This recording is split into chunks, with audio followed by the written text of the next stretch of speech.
अस्सलाम वालेकुम दोस्तों, क्या हाल चाल है आपका? ठीक ठाक है। टेक्निकल बंदे पे आपका मेज़बान मोहम्मद आसिफ अफजल हाजिर है। दोस्तों आज एक बहुत ही अहम प्रॉब्लम जो तकरीबन तमाम कंप्यूटर यूज़ करने वालों को फेस करनी पड़ती है वो है कि जब भी आप अपनी यूएसबी किसी और कंप्यूटर के साथ लगाते हैं और उसमें कुछ डाटा कॉपी करते हैं और आकर अपने कंप्यूटर से अटैच करते हैं तो आपके कंप्यूटर के अंदर जो है आपकी यूएसबी डाटा शो नहीं कर रही होती। हालांकि वो जो है वो ये शो कर रही होती है कि इसमें डाटा पड़ा हुआ है। मिसाल के तौर पर ये यूएसबी है तो ये तो शो कर रही है कि इसके अंदर डाटा काफ़ी सारा पड़ा हुआ है, लेकिन जैसे हम इस यूएसबी को ओपन करेंगे तो एक दो फोल्डर्स आपको नज़र आ रहे होंगे या एक शॉर्टकट जो है वो नज़र आ रहा होगा।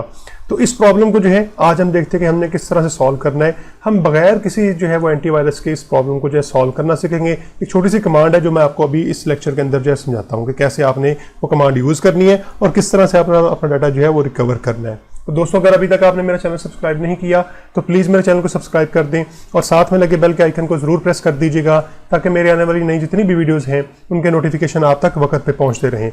दोस्तों इस काम के लिए आपने करना ये है कि आपने सबसे पहले जो है वो आना है, आपने रन के अंदर जो है हमारे पास ये जो रन की कमांड है इसके लिए आप जो है वो विंडोज़ प्लस आर की जो प्रेस कर सकते हैं। यहाँ आपके पास ये जो ऑप्शन होती है कि आप जैसे स्टार्टअप के ऊपर आते हैं तो यहाँ से भी आप जो है वो रन को सर्च करके इसके ऊपर आ सकते हैं। विंडोज़ 10 के अंदर जो है आपको सर्च करना पड़ेगा, लेकिन जो पुरानी विंडोज़ है हमारे पास उनमें सामने नहीं पड़ा होता है। यहाँ से आप जो है फिर जो है डायरेक्ट रन के अंदर जा सकते हैं। ये मिसाल के तौर पर जिस तरह ये हमारे पास जो है वो रन की ऑप्शन है, तो आप जैसे क्लिक करेंगे तो ये आ जाएंगे हमारे पास जो है। या इसके अलावा मैंने आपको शॉर्टकट की बताई है कि आप विंडोज़ आर की प्रेस करेंगे तो ये हमारे पास जो है वो आ जाएगी, ये वाली जो पॉपअप मेन्यू हमारे पास जो है। अब यहाँ पे आपने क्या करना है, यहाँ पे आपने लिखना है CMD, यानी आप कमांड मोड में जाना चाह रहे हैं। आप डायरेक्ट स्टार्टअप से भी कमांड मोड में जा सकते हैं, ठीक है जी। तो हम यहाँ पे CMD के अंदर चले जाएंगे और CMD में जाने से पहले जो आपने ये जरूर देख लेना कि आपकी USB का जो है वो लेटर क्या है। यहाँ पे हमारे पास जो लेटर है हमारी USB का वो है J। अब मैंने क्या करना है, मैंने यहाँ पे जो है वो J में आना है। ये इस तरह से J लिख के आगे मैं कॉलम लिखूंगा तो मैं J वाली ड्राइव के अंदर आ जाऊंगा। यहाँ पे आगे आपने ये कमांड, ये बड़े ध्यान से आपने कमांड जो है वो लिख लेनी है अपने पास, जो है ये समझ लेनी है।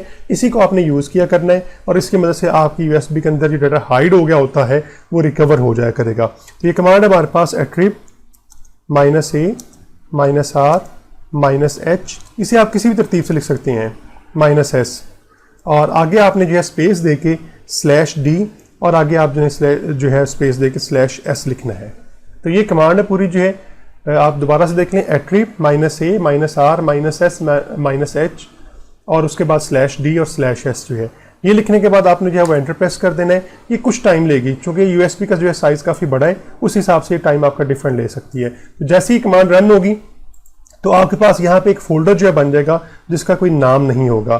तो आप जैसे इस फोल्डर पे क्लिक करेंगे तो यहाँ पे आपका जो है वो सारा डाटा जो है वो पड़ा होगा कि आपने जितना भी डाटा आपकी USB के अंदर जो हाइड हो गया हुआ था वो इस बेनाम फोल्डर के अंदर आ जाएगा। तो फिर आप यहाँ से आप अपना सारा डाटा जो है वो देख सकते हैं। तो ये बड़ी सिंपल सी कमांड है। आपने क्या करना है जी, रन में आना है या आपने डायरेक्ट CMD में आना है। वहाँ पे आपने अपने ये याद रखना है कि आपकी USB की ड्राइव का जो है वो लेटर कौन सा है, उसमें आ जाना है और उसमें आने के बाद फिर आपने ये कमांड रन कर देनी है।